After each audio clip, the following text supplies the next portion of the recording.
I took a job at a haunted motel. The guests are not human. I should have known something was wrong the moment I saw the ad. Night clerk wanted, no experience necessary, high pay, cash only. That last part stood out. Nobody pays in cash anymore, and definitely not at the rate they were offering. 3 times what a normal graveyard shift job would pay. But I was desperate. Rent was overdue. My car was on the verge of breaking down, and my fridge was as empty as my bank account. The motel sat on the outskirts of town, a crumbling relic from the 70s, barely visible from the highway. The neon sign flickered erratically, buzzing like a dying insect. Moonlight Motel, it read, though half the letters were burnt out.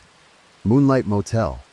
It looked abandoned, but as I pulled into the cracked parking lot, I saw a single light glowing from the office window. Inside, the air was thick with the stench of mildew and something else, something metallic, like rust or blood. Behind the desk sat a man who looked like he hadn't slept in years. His skin was pale, almost translucent under the flickering fluorescent lights, and his eyes were sunken, shadowed by deep circles. "You here for the job?" His voice was flat, emotionless. I hesitated before nodding. He pushed a set of keys across the desk. "You start tonight." "No interview?" I asked. "Not necessary." I should have walked out right then, but the weight of my empty wallet kept me rooted to the spot. I swallowed my unease. "Any rules?" The man's gaze darkened. His lips barely moved as he spoke. "Never question the guests." A chill crawled up my spine. I wanted to ask what he meant, but something in his expression told me I wouldn't like the answer. Instead, I nodded, took the keys, and stepped behind the counter. The man stood up and grabbed his coat. "I'll be back at dawn. Don't leave the office, don't talk too much, and whatever you see on the cameras, ignore it." Before I could respond, he was gone, leaving me alone in the dim, humming silence of the Moonlight Motel. And that was the beginning of the longest night of my life. At first, the shift was quiet, too quiet. The only sound was the steady ticking of the old wall clock and the occasional gust of wind rattling the windows. I busied myself organizing the scattered papers on the desk, trying to ignore the peeling wallpaper and the faint smell of something rotten wafting from the vents. The guest log sat open in front of me. I flipped through the pages. Something was off. The names were strange. Some were illegible, written in symbols I didn't recognize. Others were just initials or single words like Mr. White or Mother. And then there were the dates. The most recent check-in was 3 days ago. No checkouts. Before that, a week, 2 weeks, a month. Pages and pages of guests arriving but never leaving. A shiver crept up my spine. The bell above the office door jingled, and I nearly jumped out of my chair. A man stood in the doorway. At least, I thought it was a man. His face was wrong. Something about the way the shadows fell across it made it seem like his features were shifting, like his mouth and nose weren't quite where they should be. His suit was too clean, too crisp, like it had just been ironed moments before. He didn't blink. "I need a room," he said. His voice didn't match his lips. There was a lag, like a badly dubbed movie. I forced a smile, pretending not to notice. "Sure, how many nights?" He tilted his head slightly. "Just the one." A lie. I knew that now. I handed him a key, trying not to let my fingers touch his as he took it. His skin was ice cold. Without another word, he turned and walked toward the hallway. His footsteps were off, too slow, too deliberate, like he was mimicking how a person should walk, but not quite getting it right. I watched him disappear into the shadows of the motel's dimly lit corridor. I should have ignored the cameras, like the manager said, but I didn't. I turned to the monitor, watching the grainy, black and white feed of the hallway outside room 6, where the man had just gone. He stood in front of the door, motionless. Seconds passed, then minutes. He didn't move. Then, all at once, the screen flickered with static, and when the image returned, the man was staring directly into the camera. His face was too close, stretched unnaturally across the screen, as if he knew I was watching. And then, he smiled. Not a normal smile, not a human smile. It was too wide, stretching from ear to ear, his teeth long and needle-like, gleaming in the flickering light. I slammed the monitor off. I didn't sleep at all that night, and when dawn came, the man was gone, but the key to room 6 was still on the desk, untouched. The second night felt heavier. I hadn't slept after what I saw on the cameras. Even in daylight, the motel felt wrong. The air was stale, too still, like it hadn't been disturbed in years. When I arrived for my shift, the manager barely acknowledged me. He sat in the office for a few minutes, staring at the wall before muttering, "You stayed. Good." Then he left, leaving me alone with whatever the hell was lurking in this place. The night started slow. I spent the first few hours flipping through the old guest logs, trying to make sense of the bizarre entries. I found names that had been repeated over and over across different years, decades even. Mr. White, Mother, H. Carter, H. Carter, H. Carter. The same names, the same rooms, but always new dates. The wind howled outside. The walls groaned like they were breathing. Then, around 2 a.m., the noise started. A faint scratching, coming from inside the vents. At first I tried to ignore it. Rats, I told myself. Or maybe just the old pipes settling. But the sound grew louder, more deliberate. It wasn't just random scurrying, it was pacing. A slow, dragging movement like something was crawling just beneath the surface. I turned up the tiny radio on the desk, trying to drown it out. That's when the phone rang. The motel phone. The one that had been silent all night. I picked it up, hesitant. Front desk. Static. Then a voice, faint, whispering. Help me. My breath caught in my throat. Who is this? Silence. And then, thump. The sound came from inside the vent, just above my head. I stumbled back, heart hammering. Dust trickled from the metal grates. Whatever was inside was right there, pressing against the thin barrier. The metal creaked, bending outward slightly, as if something was pushing from the other side. I grabbed the flashlight from the desk and aimed it at the vent. Who's in there? No answer, just breathing. Shallow, ragged breathing. Then, slowly, something moved. A shadow shifted behind the grate. A long, pale hand with fingers too many and too thin slipped through one of the gaps. It twitched, stretching unnaturally, grasping at the air. I staggered back. What the hell? Bang! The vent dented outward, as if whatever was inside had thrown itself against it. I didn't wait to see what happened next. I grabbed the office door handle, ready to run. But then, just as suddenly as it started, the noise stopped. I stood there, frozen, barely breathing. Minutes passed. The air was thick, oppressive. The vent remained still. And then, the phone rang again. I picked it up with a shaking hand. Static. And then the voice, closer this time. Don't look at them. Click. The line went dead. I nearly quit that night. But when dawn came, the manager returned as if nothing had happened. He didn't ask why my hands were shaking, didn't ask why the vent was dented, or why I had unplugged the security cameras. He just dropped an envelope of cash on the desk and said, "See you tonight." And like an idiot, I showed up again. The third night felt worse. The motel seemed darker, the air heavier. The lights flickered more than usual. The neon sign outside buzzed like a dying fly, barely illuminating the lot. And the guests, they were watching me. They didn't talk, not really. They'd come in, ask for a room in voices that barely sounded human, and disappear into the hall. I avoided eye contact, keeping my head down, pretending not to notice the way their faces shifted when they moved. Then, around midnight, she arrived. A woman. She was different from the others. She looked normal. Her face didn't change when I blinked. Her movements were smooth, natural. She had deep, sunken eyes, and her dark hair hung in wet strands over her face, like she had just stepped out of a storm. She leaned in close when she spoke. "Please, I need a room." Her voice was hoarse, desperate. I hesitated. "How many nights?" Her hand clamped over mine, ice cold. "Just one." The same lie they all told. I gave her the key to room 9. She didn't thank me, didn't even look at it. She just snatched it from my hand and hurried down the hallway, glancing over her shoulder as if something were following her. I watched her on the cameras. Unlike the others, she didn't just stand in front of her door. She locked it, bolted it, pushed the dresser in front of it. Then she sat on the bed, knees pulled to her chest, eyes glued to the door. I don't know why, but I felt compelled to check on her. Maybe because she seemed scared, maybe because she seemed real. I grabbed the master key and made my way down the hall. The motel felt suffocating, like the walls were pressing in. Every door I passed felt wrong, like something was breathing on the other side. When I reached room 9, I knocked softly. "Ma'am, everything okay?" Silence. Then a whisper. "They know I'm here." My stomach twisted. "Who?" She didn't answer, but suddenly her eyes snapped to something behind me. I turned, and for the first time, I saw one of them, one of the guests, standing at the end of the hall, too tall, too thin, a silhouette darker than the shadows around it. Its head was tilted too far, its face blank. No eyes, no mouth, just smooth, featureless skin stretched over bone. It twitched, taking a jerky step forward. The lights flickered, and then another one appeared, and another, stepping out of the rooms, emerging from the darkness, surrounding me. The woman in room 9 grabbed my wrist, yanking me inside just as the lights went out. I didn't fight her. I didn't question it.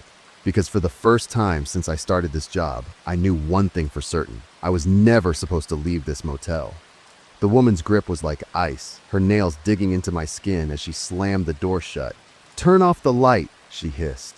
I barely had time to react before she reached past me and twisted the lamp switch. The room plunged into darkness. My pulse pounded in my ears as we stood there, barely breathing.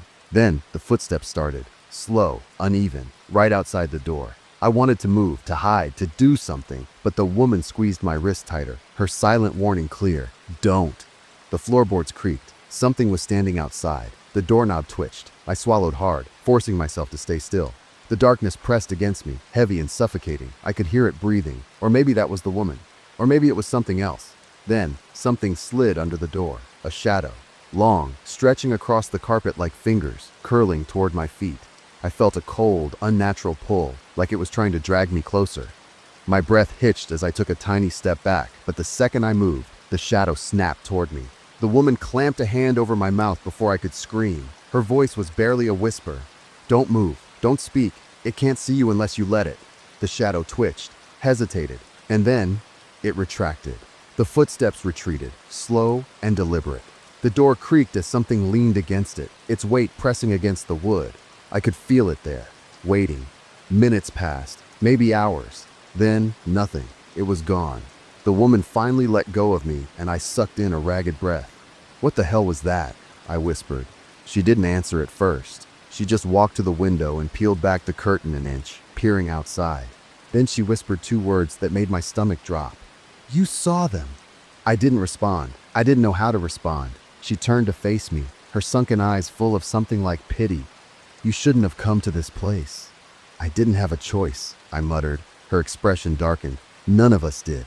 Something about the way she said that made my skin crawl. I took a shaky breath. "What are they?" The woman hesitated. "They don't have a name, not one we can say." I shook my head. "That doesn't make any sense." She ignored me, stepping closer. "How long have you been working here?" 3 nights, I said, her face twisted with something like grief. "That's too long." My stomach clenched. "What do you mean?" She gestured toward the door. "Did you notice? The ones who check in?" I nodded slowly. "They don't leave. Neither do the employees." The words hit me like a punch to the gut. I shook my head. "No, the manager. He leaves every morning." Her lips pressed into a thin line. "Does he?" The room felt colder. A horrible thought crept into my mind. The manager was always gone when I arrived, always back before dawn. I thought about the security cameras, the flickering static, the way some guests just stood in front of their doors, unmoving, staring at nothing, the way the motel seemed bigger at night, the hallways stretching longer than they should. "What is this place?" I asked, my voice barely above a whisper. She didn't answer right away. Instead, she reached into her pocket and pulled out something small, pressing it into my hand. A room key. But not just any key. It was old, rusted, the number worn away. The metal was ice cold, like it had been sitting in a freezer.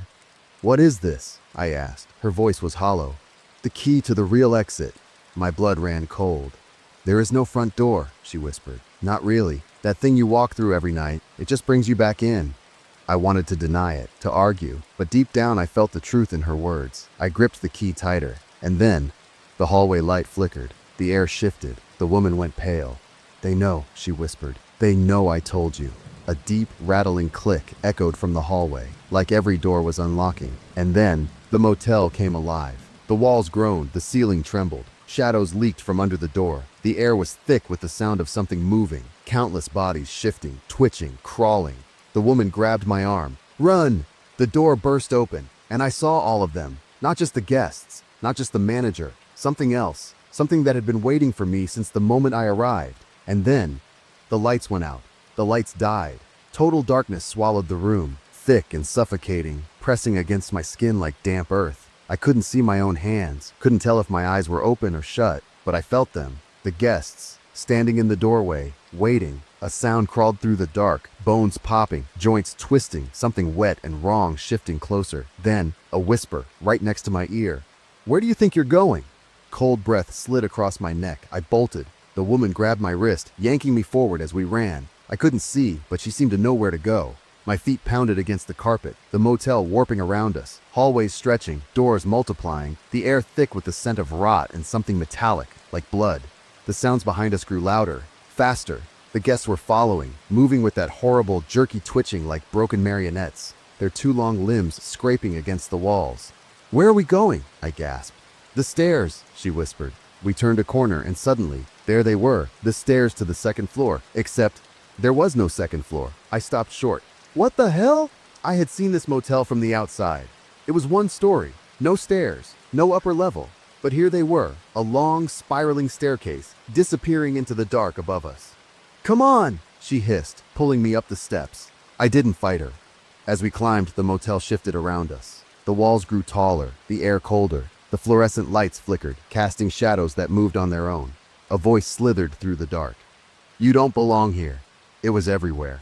Behind us, above us, inside my own head. Then, a hand shot out from between the steps. Thin, gray, fingers too long, clawing at my ankle. I kicked, hard. The thing screeched, a high, warbling sound like a skipping record. The woman yanked me up the last few steps, and suddenly, we weren't in the motel anymore. We were somewhere else. The air changed the second we stepped off the stairs. It was wrong, heavy. We stood in a narrow hallway lined with doors, hundreds of them, more than the motel could possibly hold. They stretched endlessly in both directions, each door identical, wooden, numbered in brass. "This isn't real," I whispered.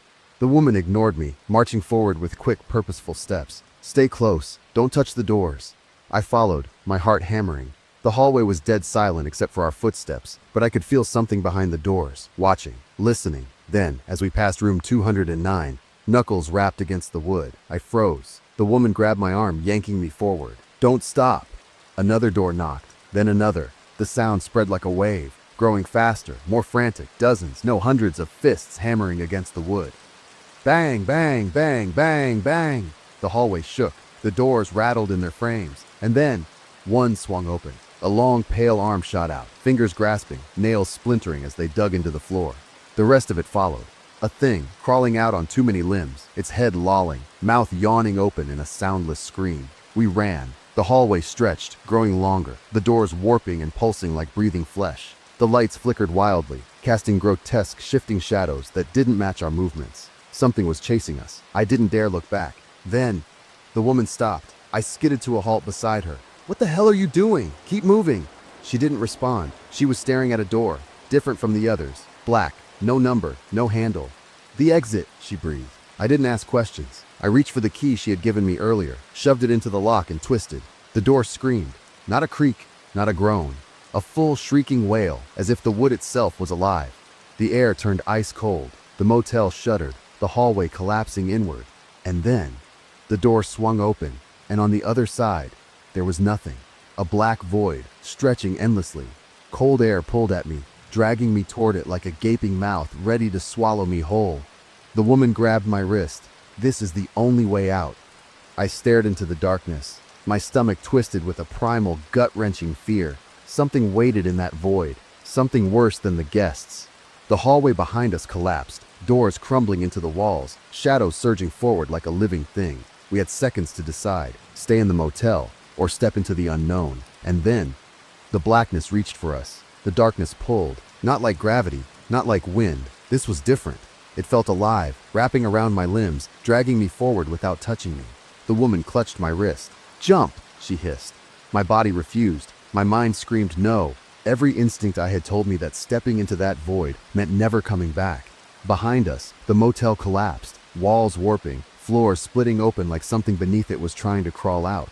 The guests, if they were ever really guests, were moving toward us in unnatural, twitching jerks, their heads snapping side to side like broken puppets. And then, the manager appeared. Not walking, not running. He was just there, right in front of us. His eyes were completely black now, no whites, no pupils. His face shifted like it was made of something liquid. "You were doing so well," he said, voice smooth, empty. "You almost made it." The shadows moved around him, curling at his feet like smoke. I gritted my teeth. "What the hell is this place?" The woman tightened her grip on my wrist. "Don't listen to him. Jump."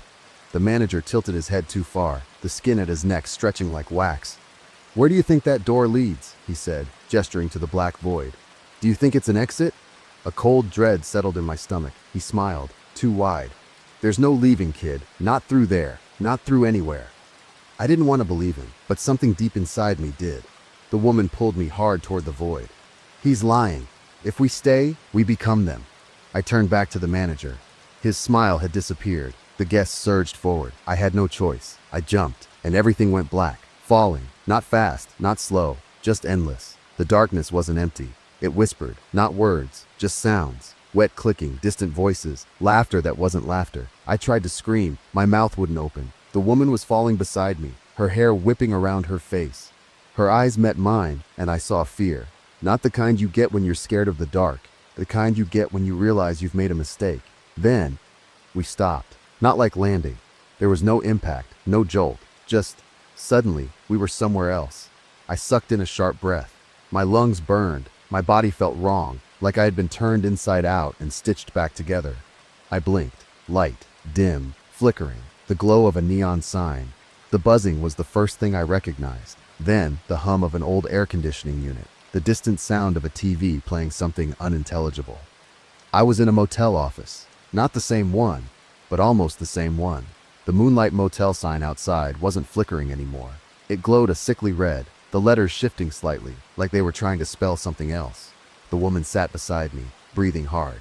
No, no, no, no! She stood up suddenly, gripping the counter. We were supposed to get out.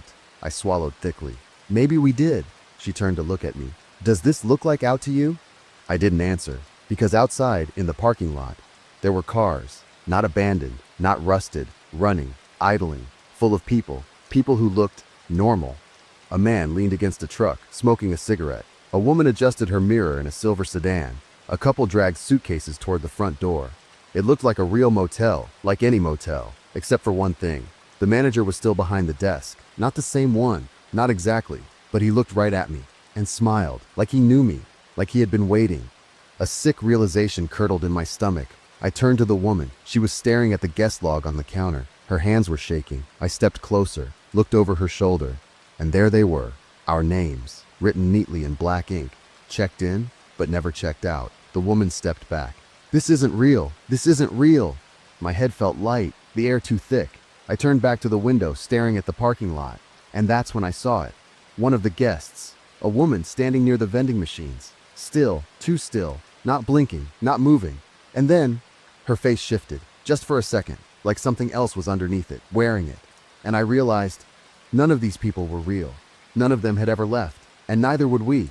I couldn't breathe. The woman clutched my arm so tight it hurt, her nails digging into my skin. She was still staring at the guest log, her breath coming in shallow gasps. We never left. The words hit me like a gut punch. I wanted to deny it. I wanted to say something logical, something rational, but I couldn't, because I knew she was right. The parking lot, the guests, the manager. It was all too perfect. The motel looked normal, but I had already seen what was beneath the surface, and so had she. We have to go, I whispered. She nodded, snapping out of her daze. We turned toward the door, and he was standing there. The manager, not behind the desk this time, blocking the exit. His black eyes bore into me, and his smile stretched just a little too wide. Leaving so soon? His voice was calm, casual, as if we hadn't just fallen through a nightmare. The woman grabbed my wrist, pulling me toward the side door. I didn't hesitate. We ran, through the hall, past the guests, things in human skin, their faces flickering as they turned toward us, their eyes vacant, watching. We burst through the emergency exit and into the parking lot. The cars were gone. The people were gone. The world outside the motel was wrong. The road stretched forever, a perfect, unbroken black highway vanishing into an empty, starless sky. No moon, no streetlights, no sound. I turned in a slow circle, my breath turning to ice in my chest. We were alone. The woman grabbed my shoulders. There has to be a way out. I nodded because I had to believe it. But then, the neon sign flickered. I turned toward it, my stomach twisting. It no longer said Moonlight Motel. The letters shifted, warping, buzzing, rearranging themselves into something new. A single word, stay. And then, the front door swung open, and the guests began to step outside. Slow, jerky, twitching like broken dolls. Their heads twisted unnaturally, their smiles stretching too far. The manager walked out last, hands in his pockets. He looked at us with something close to amusement. You can run, he said, but you'll only come back. I swallowed hard. My skin crawled. What do you mean? I asked, though deep down I already knew. His smile widened. You've always been here. The world lurched. The motel blinked, flickering, stretching, glitching like a dying signal. The parking lot melted into the lobby. The sky folded into wallpaper, and suddenly, We were inside again, standing at the front desk, the guest log open. 2 new names written inside.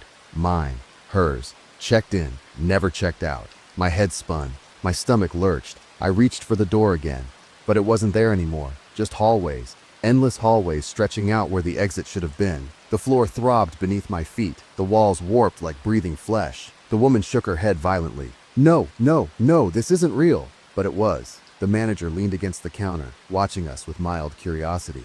You don't get it, do you? He said. There's no out, no escape, no waking up. His black eyes glittered. This place is a mouth, and it already swallowed you. I backed away. That's bullshit. If we got in, we can get out. He chuckled. You never got in. He tapped the guest log. You've always been here. I felt sick. I turned to the woman. We're leaving. She nodded quickly. We're leaving. We took off down the hall, but the motel moved with us. The walls stretched, the lights flickered, the air grew thicker, like we were running through something alive. Doors opened on their own, revealing things that weren't human. Figures standing in the dark, their faces melting, their eyes watching. Then, a room door swung open in front of us. Room 9, our room, the one we had never left. Inside, the TV was on, playing static, the bed was made, and on the pillows were 2 perfect imprints, like someone had been lying there just seconds ago. I froze, my stomach dropped, the woman's breath hitched. No, she turned to me, her eyes wide and hollow. We're still in the bed. The words barely left her lips before the walls collapsed inward. The motel shrieked, the floor split open, and I saw something beneath it all. Endless rooms, endless hallways, a never-ending maze of twisting, shifting spaces. The truth hit me all at once. This wasn't a motel, it was a trap. A place that pulled people in, that made them forget, that kept them running forever, searching for a way out that never existed. The guests weren't people, they were the ones who stopped running, and now we were becoming them. The last thing I heard was the manager's voice. Calm, smooth, final. Welcome home. Well, that was pretty much it. I hope you liked the story till then. Bye-bye.